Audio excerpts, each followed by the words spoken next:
Atos, capítulo 18.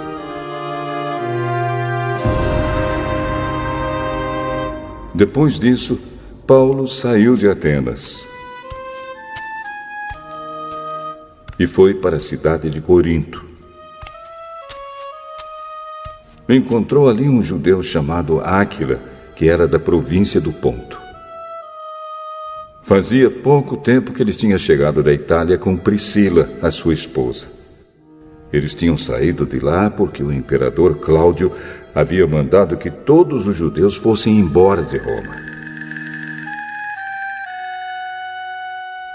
Paulo foi visitá-los e acabou ficando ali para trabalhar com eles, porque a profissão de Paulo e a deles era a mesma, isto é, fazer barracas.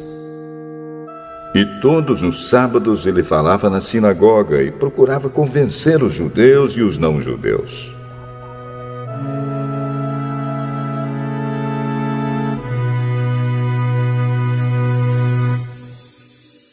Depois que Silas e Timóteo chegaram da província da Macedônia, Paulo começou a dar todo o seu tempo para anunciar a mensagem.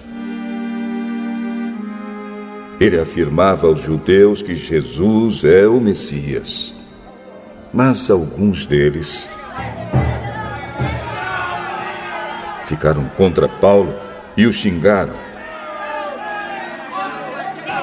Então, em sinal de protesto, ele sacudiu o pó das suas roupas e disse: "Se vocês se perderem, os culpados serão vocês mesmos. A responsabilidade não será minha. De agora em diante vou anunciar a mensagem aos não-judeus." Então ele saiu de lá e foi morar na casa de um homem chamado Tício Justo, um não-judeu que adorava a Deus. A casa dele ficava ao lado da sinagoga.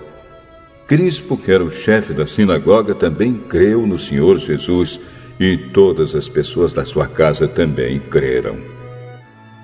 Muitas pessoas da cidade de Corinto ouviram a mensagem, creram e foram batizadas. Certa noite, Paulo teve uma visão. E nela o Senhor disse: "Não tenha medo. Continue falando e não se cale, porque eu estou com você. Ninguém poderá lhe fazer nenhum mal, pois muitas pessoas desta cidade são minhas." E Paulo ficou ali 1 ano e meio ensinando a palavra de Deus àquela gente. Quando Gálio se tornou governador da província da Acaia, os judeus se juntaram contra Paulo. Eles o agarraram, o levaram ao tribunal e disseram ao governador: "Este homem está querendo convencer o povo a adorar a Deus de um modo que é contra a nossa lei." Quando Paulo ia falar, Gálio disse aos judeus: "Judeus, se isso fosse alguma falta grave ou um grande crime, seria justo que eu tivesse paciência para escutá-los. Mas como é só uma questão de palavras, de nomes e da própria lei de vocês, resolvam vocês mesmos. Eu não vou ser juiz nesses assuntos." Em seguida, os expulsou do tribunal. Então eles agarraram Sóstenes, o chefe da sinagoga, e o surraram diante do tribunal. Porém, Gálio não se importou com isso. Paulo ficou muitos dias com os cristãos em Corinto. Depois se despediu deles e embarcou num navio para a província da Síria, junto com Priscila e o seu marido Áquila. Antes de embarcar em Cencreia, ele rapou a cabeça como sinal de que havia cumprido uma promessa que tinha feito a Deus. Eles chegaram à cidade de Éfeso e Priscila e Áquila ficaram ali.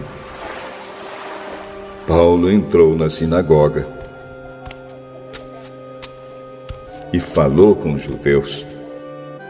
Então lhe pediram que ficasse com eles mais tempo. Porém, ele não quis.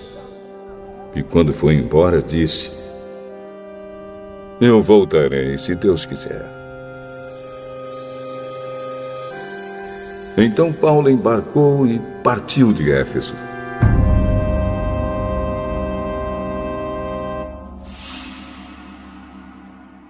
Quando desembarcou em Cesareia,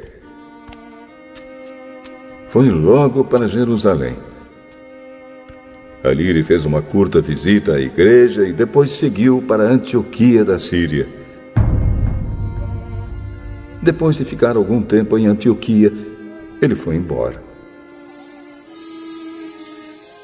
Atravessou a província da Galácia e o distrito da Frígia, indo de um lugar para outro e animando todos os cristãos.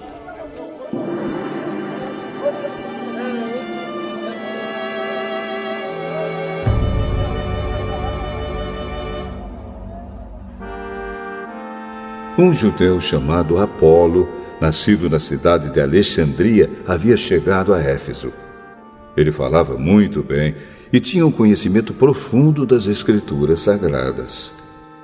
Era também instruído no caminho do Senhor, falava com grande entusiasmo e o seu ensinamento a respeito de Jesus era correto. Porém, conhecia somente o batismo de João. Ele começou a falar com coragem na sinagoga. Priscila e o seu marido Áquila o ouviram falar. Então o levaram para a casa deles e lhe explicaram melhor o caminho de Deus.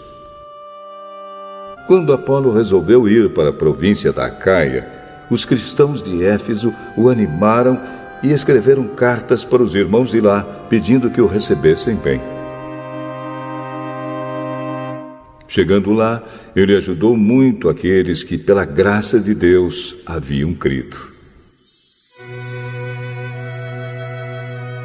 Pois Apolo, com argumentos fortes, derrotava os judeus nas discussões públicas, provando pelas Escrituras Sagradas que Jesus é o Messias.